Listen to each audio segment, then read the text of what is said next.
If you stop in the engine room, would you ask Parvati to send...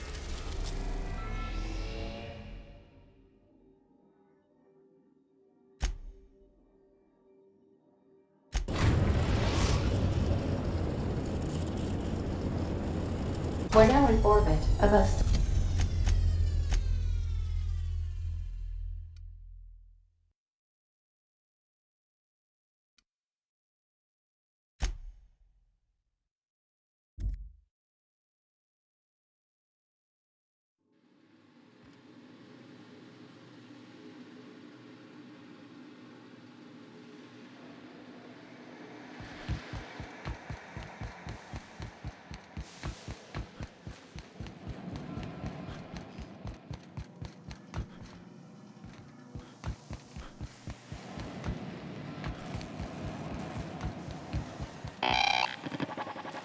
So much for peace and quiet.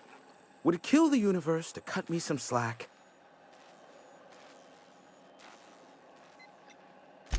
Yes, the one that crashed. I saw it on the security feed. A bit grainy, but an invigorating watch all the same. What about it?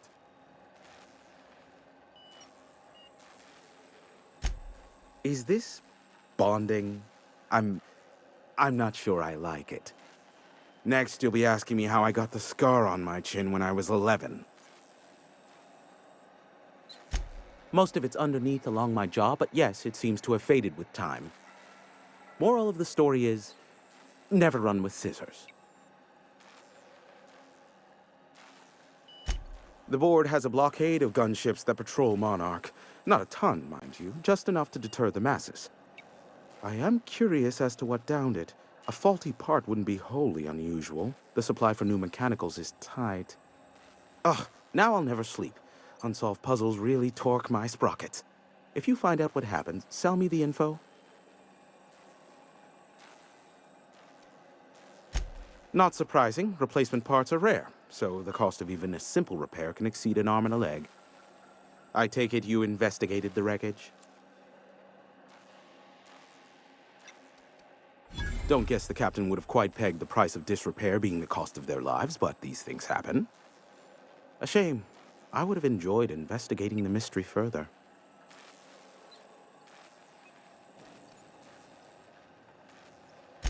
Ha!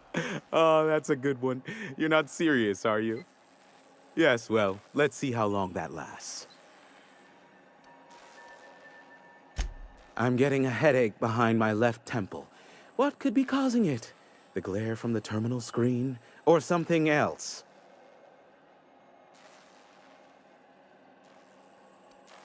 Allow me to assure you that I know absolutely nothing about any allegedly illegal broadcasts. Surely the board is aware of that.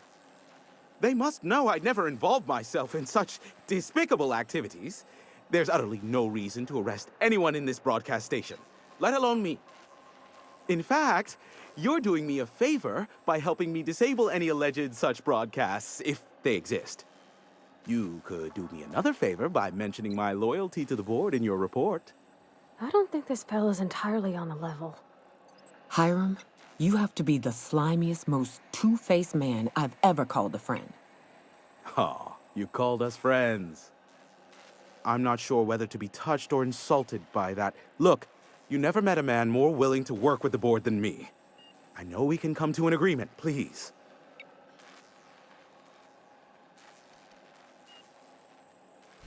Sophia does? What sort of an amount are we intimating here? Never mind. The details are of no matter for now. I'm happy to help the board in any way I can, for so long as they consider me a friend.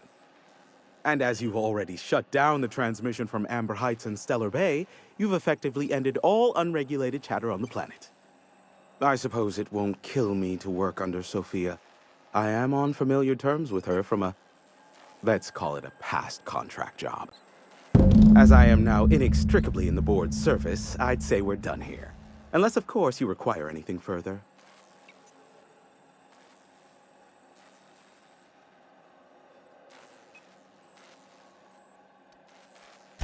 Give my regards to Sophia, won't you?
Crew members Ellie and Max are engaged in a heated discussion in the kitchen.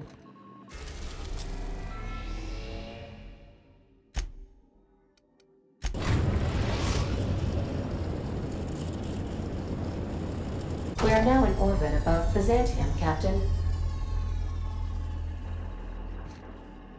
If you don't mind my saying, Captain, Minister Clark is lucky to have you on his side.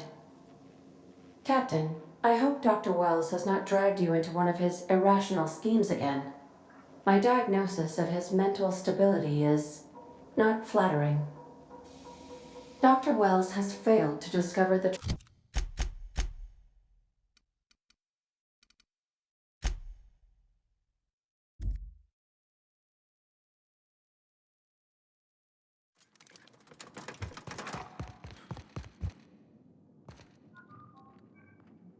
I've just finished reading a report of your work on Monarch. The broadcasts have been silenced at last. Graham Bryant was a madman, a narcissist, and exceedingly dangerous. Colony is safer without him. And you brokered an alliance with the broker himself. Hiram Blythe is a valuable asset. Well done. Your work is exemplary. You've earned a place in the chairman's inner circle. Congratulations are in order.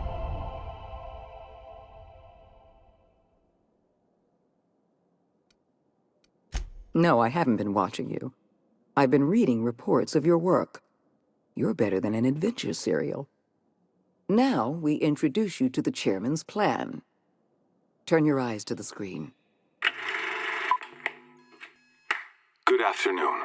I'm Chairman Rockwell, and I'm here to address a serious issue facing us. As you all know, our colony has been successful beyond our wildest dreams. Unfortunately, we've recently discovered that our food supply will not be able to sustain Halcyon's population in the long term. Everyone will die. Everyone will slowly stop living from malnutrition.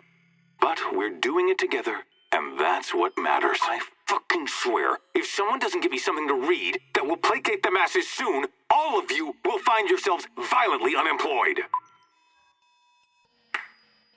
But I can assure you there's nothing to fear. We've got a solution. It's called the Lifetime Employment Program. We will freeze most of the colony to preserve resources, while the best and brightest of Byzantium continue living in prosperity. Look, you idiots! How many times do I have to tell you we can't say shit like that? Fire whoever wrote this! While Halcyon's brightest minds solve the problem of our nutritional shortage, the rest of the colony will be placed in suspended animation. Individuals will be revived on a rotating basis, so that every Halcyonite can be part of the important work of saving our colony. By testing paperweights. Sorry, couldn't resist. Let's go again. And someday, in the not-too-distant future when we've solved this crisis, we'll all be back together again working for the good of Halcyon.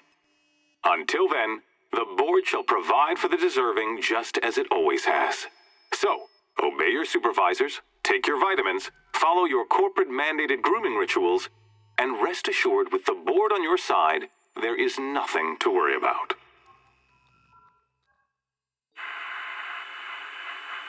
Halcyon is on the verge of a total systems collapse.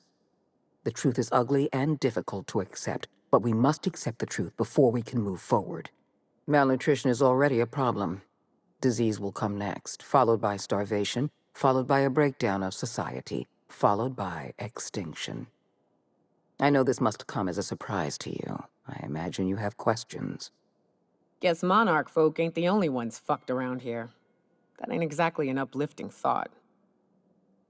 I know your face. Stellar Bay's most infamous hunter. How curious that you've thrown your lot in with the captain. Monarch may harbor delusions of independence, but make no mistake. You are a part of our colony. If we fall, Monarch falls with us. Is that why we were suffering plague in Edgewater? Malnutrition? All those folks sick and dying, and you knew why the whole time? Yes, Miss Holcomb, we knew why. We've known for some time that Edgewater was dying. The colony itself is dying. The suffering you experienced in Edgewater, the disease, the starvation, will soon spread across Halcyon unless we act. I won't pretend the truth isn't damning.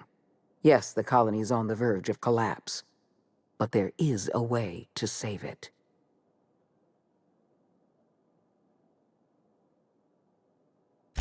We need to talk about Emerald Vale. I will be frank, Edgewater was a lost cause. I never expected the settlement to survive another year. But then, you came along. I don't know how you managed to convince a faction of disloyal workers to return to their posts. In fact, Edgewater is more productive than ever before. Every worker in Edgewater will be expedited into our lifetime employment program. Well done, Captain. That town owes you an enormous debt.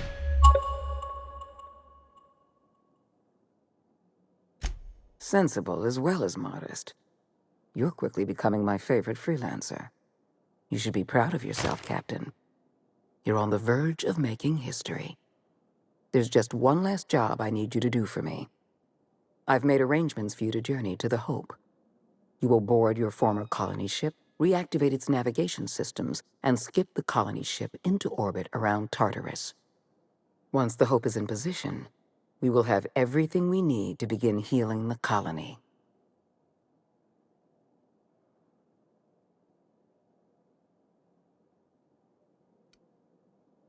You've proven yourself more than capable.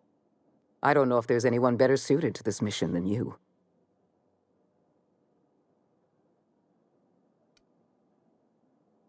Give yourself some credit, Captain. You've come this far without dying in some senseless accident. Clearly, the Architect has a plan for you.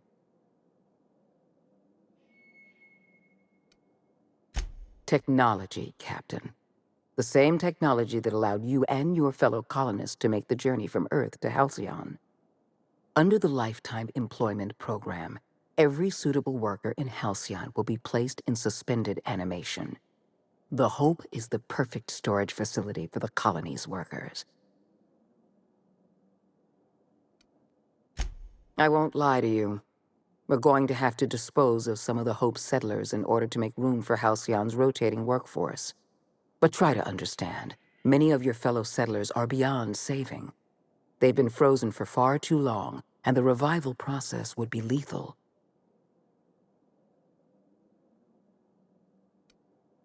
Convenience.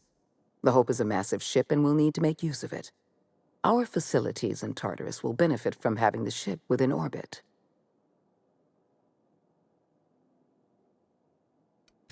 The Hope has been out of commission for years. You'll need to connect your own ship to the Hope's auxiliary power supply. Then make your way to the Hope's bridge. Your ship's computer will activate the Hope's skip drive and bring you into orbit around Tartarus. I have the highest faith in your abilities, Captain. You and I are going to save Halcyon together.